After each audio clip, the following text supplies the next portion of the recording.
दोस्तों, आज मैं आपको एक कहानी सुनाने वाले हैं जो कि बहुत ही मजेदार कहानी है। यह कहानी एक भोले किसान और भगवान की है।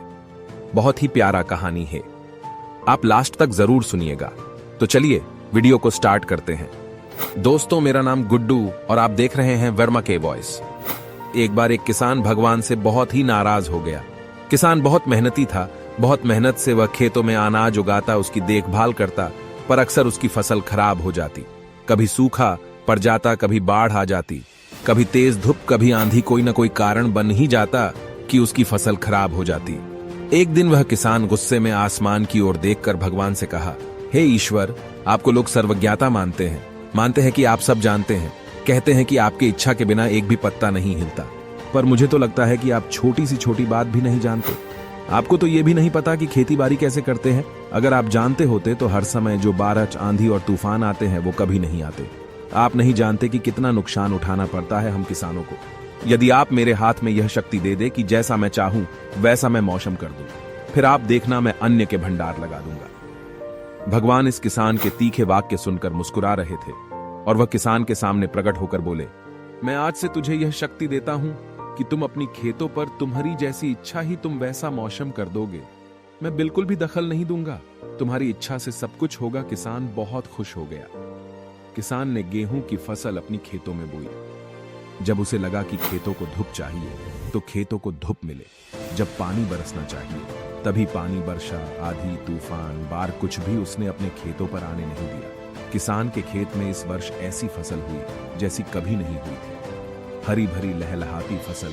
मन ही मन वह बहुत खुश हो गया और सोचने लगा, अब सबूत के साथ दिखाऊंगा भगवान को कि इसे कहते हैं शक्ति का सही उपयोग। मेरी सफलता देखकर उन्हें अपनी नियम जरूर बदलने पड़ेंगे। कुछ दिन गुजरे, फसल कटने को तैयार हो गई। किसान बहुत उत्सुकता के साथ फसल को काटने लगा, पर जैसे ही उसकी नजर गेहूं की बालियों पर गया तो उसने अपना सिर पीट लिया और वह रोने चिल्लाने लगा। गेहूं की एक भी बाली के अंदर गेहूं का दाना नहीं था।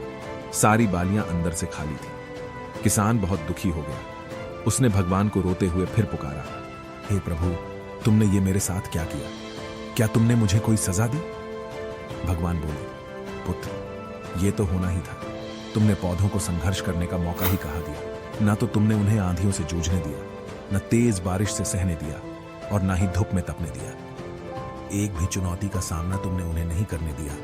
इसीलिए सारे पौधे अंदर से खोखले रह गए। जब आंधी, तूफान, तेज बारिश और धूप पड़ती है तभी ये पौधा अपने अस्तित्व को बचाने के लिए संघर्ष करते हैं। और इसी संघर्ष से एक बल पैदा होता है जिसमें शक्ति होती है, ऊर्जा होती है। और यही ऊर्जा पूर्ति तेरे गेहूं के दानों की तरह जो नहीं फूटी। तूने उन्हें कठिन परिस्थितियों से गुजरने ही नहीं दिया जहां उनके अस्तित्व का जन्म होता। सारे बालियां इसीलिए खाली है। इसमें एक भी गेहूं का दाना इसलिए नहीं है क्योंकि तुमने अपने पौधों को संघर्ष कराया ही नहीं। याद रखिए, स्वर्ण में सवर्णीय आभा तभी आती है जब वह आग में तपने, गलने और हथौरे से पीटने जैसे संघर्षों से गुजरता है। कोयले का टुकड़ा हीरा तभी बनता है जब वह उच्च दाब और उच्च ताप की मुश्किल परिस्थितियों से गुजरता है। इसी तरह यदि हमारी जिंदगी में कोई संघर्ष ही ना हो, कोई चुनौती ही ना हो, तो हम भी गेहूं की बालियों की तरह खोखले रह जाएंगे। कोई अस्तित्व नहीं होगा हमारा। विपरीत परिस्थितियां, चुनौतियां, समस्याएं हमें और अधिक निखारती है। यदि जीवन में कठिन परिस्थितियां और चुनौतियां आए तो घबराना मत, बल्कि सामना करना। विश्वास करना कि आप और अधिक निखर जाओगे और अधिक मजबूत बन जाओगे। किसी ने कितना सही कहा है, जिंदगी जीना आसान नहीं होता, बिना संघर्ष कोई महान नहीं होता। जब तक ना पड़े हथौरे की चोट तब तक पत्थर भी भगवान नहीं होता।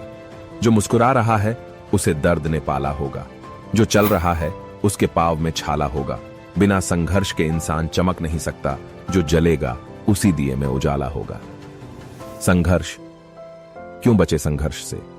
संघर्ष ही तो जीवन की आत्मा है। जितना कठिन संघर्ष होगा उतनी ही शानदार जीत होगी। यदि आपको यह वीडियो पसंद आए तो वीडियो को लाइक जरूर करें और ऐसे ही मोटिवेशन कहानी सुनाने के लिए हमारे चैनल को सब्सक्राइब जरूर करें।